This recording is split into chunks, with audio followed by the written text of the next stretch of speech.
Yes. So they have told me you visited the Parliament of Buganda, known as the Land.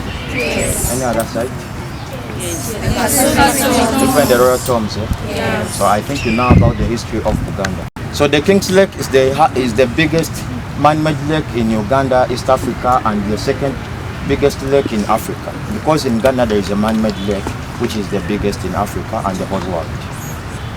So the King Mwanga only lived here, or Kabaka Mwanga lived here for only a period of 12 years because by that time Buganda was under the British protectorate. So he decided to fight against them, and in 1897 they caught him, they took him in exile in Seychelles Highland. Taking him in exile in 1897, the Britain, what they did, they put his last son of 1 year. I think they told you the hereditary system of Buganda. The first son does not what? The first son does not become a king. They told you about that. Yes. Yeah. So they put his last son of 1 year, known as Kabaka the second. Why? They wanted to make sure that Buganda is under their what? Their protectorate. In 1913, when Kabaka reached the age of 17, they took him to Europe. He visited over 6 countries in Europe at the age of 17 for only a period of 6 months. And when he came back in Buganda, he came back with the modernity or the Western culture people, the lifestyle of the Western culture. So first of all, you the women, we are not allowed to go for education. By King Mwanga's time and Kabaka Mutesa, the first who invited the missionaries, women were not allowed to go for education. Education was for only men. So when he saw all the Britain ladies having education, he brought it to Uganda people. By King Mwanga and Mutesa one's reign, women we are only taught how to write their names. So, do you know about the FUFA, Federation for Uganda Football Association? Yes. It was bought by Kabaka the second. It was FIFA in Europe, but he extended to FUFA. He turned U to I to U to become Federation for Uganda Football Association. So he was the first president of FUFA. And in 1922, he ordered the Buganda people to come closer and make the modern palace. And this is the palace. It was constructed in 1922 and the construction ended in 1933 because all the materials were bought from where? From Europe. And it's a picture of the Buckingham Palace of King George V of England. The Buckingham Palace of King George V of England. So, unfortunately, in 1939, Kabaka Daudi Chwa disappeared. And his 5th son, Kabaka Mutesa II, succeeded him on throne. You know, in Buganda, the kings don't die. I think they told you about that. Yes. Yeah. The kings don't die, so he disappeared, and he was kept at the Kasuri royal tombs. When his son succeeded him, Kabaka Mutesa II, he was the most educated king in the kings of Buganda. Because in Uganda, he went to Budo Primary, King's College Budo, and Makerere University. By that time, it was Makerere College, where he graduated in agricultural science. When he went to Europe, he went to Magdalene College and Cambridge University, where he graduated in political science. So when he came back to Buganda, he came back to Buganda in 1950. In 1950, the Britain wanted to join Buganda and other states of Uganda. By that time, it was not Uganda. It was Buganda, Busoga, Bunyoro, and other states. Buganda and other states of Uganda, Kenya and Tanzania to make East African what? Federation. So he disagreed with them.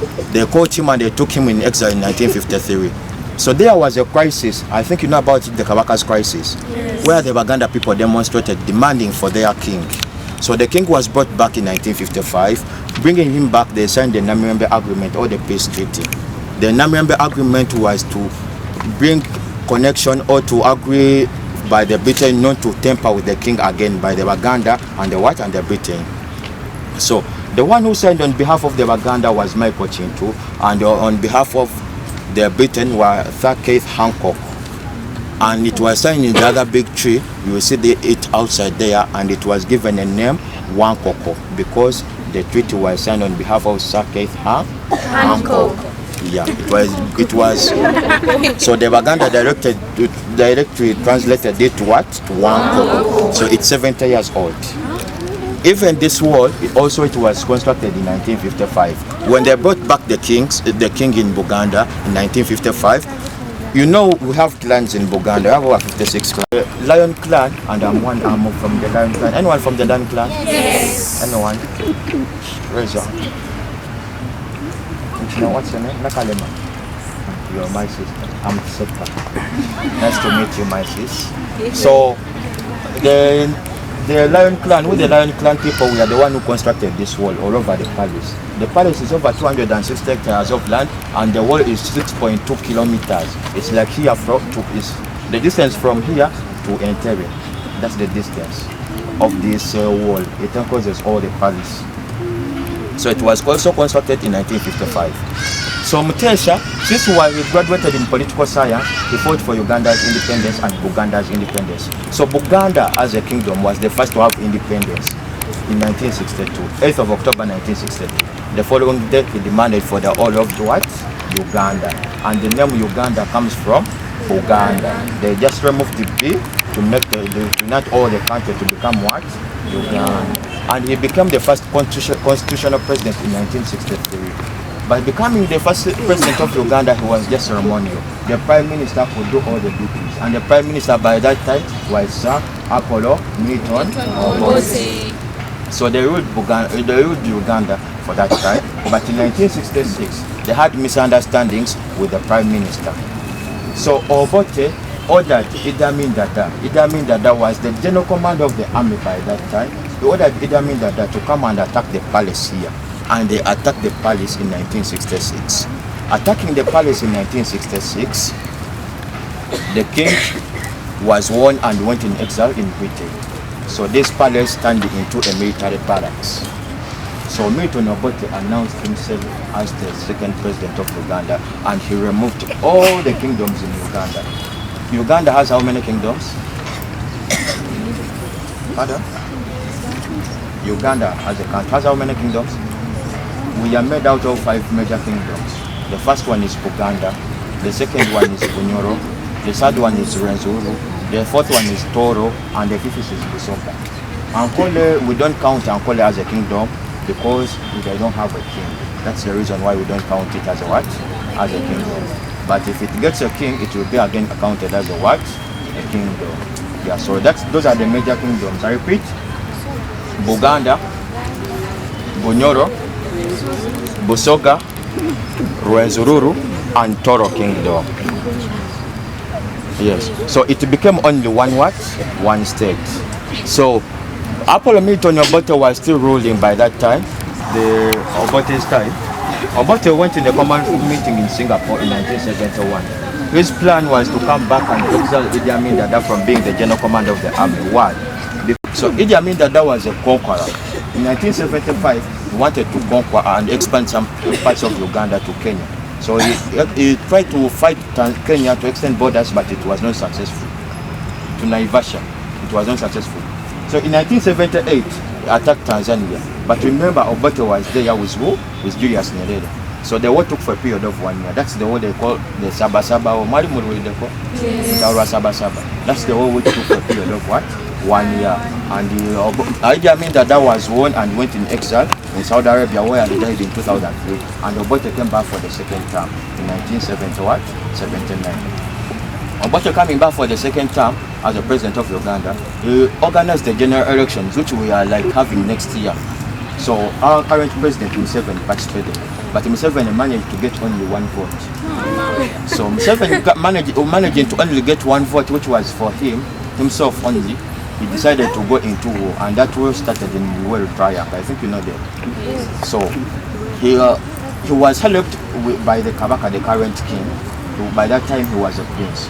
They agreed that when I become as a president of Uganda, I'm going to install back kingdoms in what? In Uganda. So Museveni, the war took for a period of 5 years. It started in 1980 and ended in 1985. Obote was won. Obote went to Zimbabwe where he died.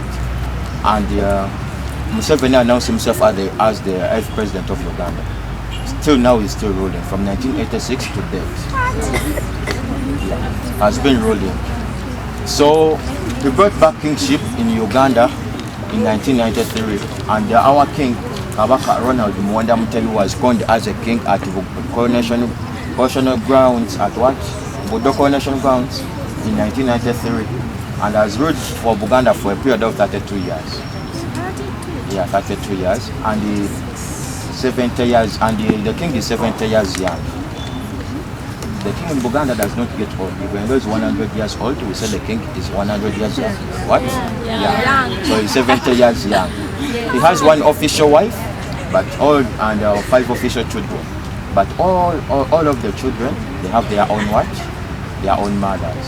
Yeah. Yes. The king in Buganda is allowed to be polygamous. Like Mutesa I. Mutesa I had over 85 wives. They told you about that. Yes. Yeah. So the king in Buganda are allowed to be polygamous. So our king Kabaka of Buganda is the king who has few wives compared to other kings, because he went to Europe. He got some modernity from the European people. That's why he only managed to get only 5 wives. But one official wife who is Nabagalika. Nabagalika has only one child, Sanga Yamboko. You get it, yeah? My name is Njena Dorin Maria. What do you consider if a baby is born? Consider that baby that he will become the next king. The next king. So want to become the next. They say that there are some methods in one can be born with 2 umbilical cords. So it's not true. Want to be elected as a new king, they have to first sit. In Uganda it's called the Tabamiruka, yeah. And also the advisors of the king. They have to sit and to see who is suitable to become a what? To become a king, but not the first son. You get, yeah? That's how they elect the new king. My name is Nashton Tevrayo, who is the mother of Semako Okiro. The mother of Semako Okiro. The mother of Semako Okiro. I'll tell you the name after. So why is the palace built using reeds? So, thank you for that question. The palace is covered with the reeds because, first of all, the other palace inside is modern. I think you've seen our palaces, they have not been modern.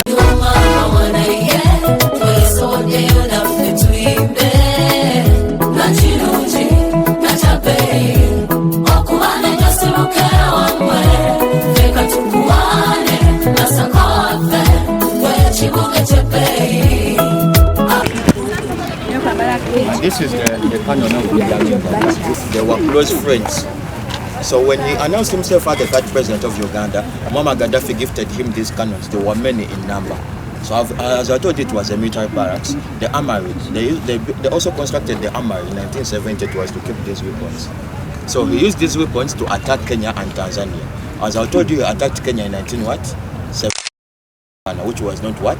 Successful. In 1978, he decided to attack Kagera in Tanzania to extend borders of Uganda. It was also not what? The war took for a period of 1 year and ended in 1979. So he used these guns. This is called the cannon or the Sabasaba.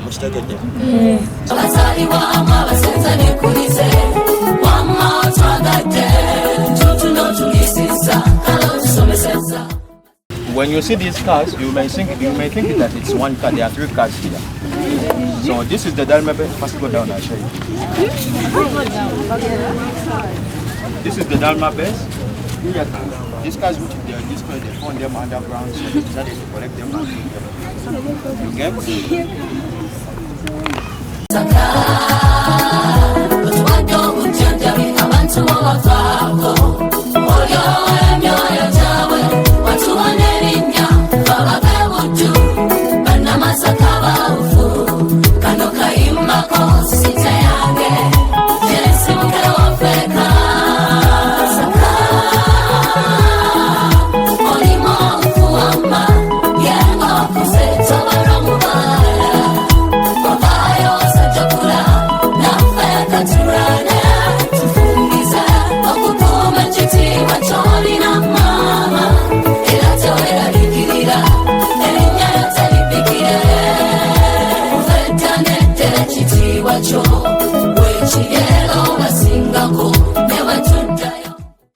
So also, it's a UNESCO fabric. That's why the Mercedes-Benz company comes in Uganda and takes it to his country, uses it to make the car cushions. And also the Nick Air company, those who wear Air Jordan, yeah, they use it to make the carpets of the shoes. It's long lasting, it can last for over 500 years when you have not poured water on it. It's a souvenir. So that's why we, the tour guides, we are not guiding, we draw some good art, represent Uganda and Africa at large, and the unbelievable. So far, as we came to this history tour, we've had a nice experience. Actually, we've really learned many things about our culture. So far, we've visited places like Kasubi tombs, where we found the places where the kings are laid to rest. We've seen those places. Actually, we've realized and we've seen the significance of our culture. Actually, we found there's many people, they've welcomed us well. We've seen how culture is done. And one thing I've liked on the Buganda Kingdom, they really appreciate everyone's culture, because we found many people from different places. Then from there we visited the Buganda Palace, where we are now, the place where the king actually lives. We've gone to many places. We've gone inside the palace. We've seen actually the modern palace. It's nice looking. We've learned many things. Well, all people around the whole world, I really call you to come and visit such places, because they are sources of information, first-hand information for which you see and really appreciate God's creation. Sabasajja Kabaka.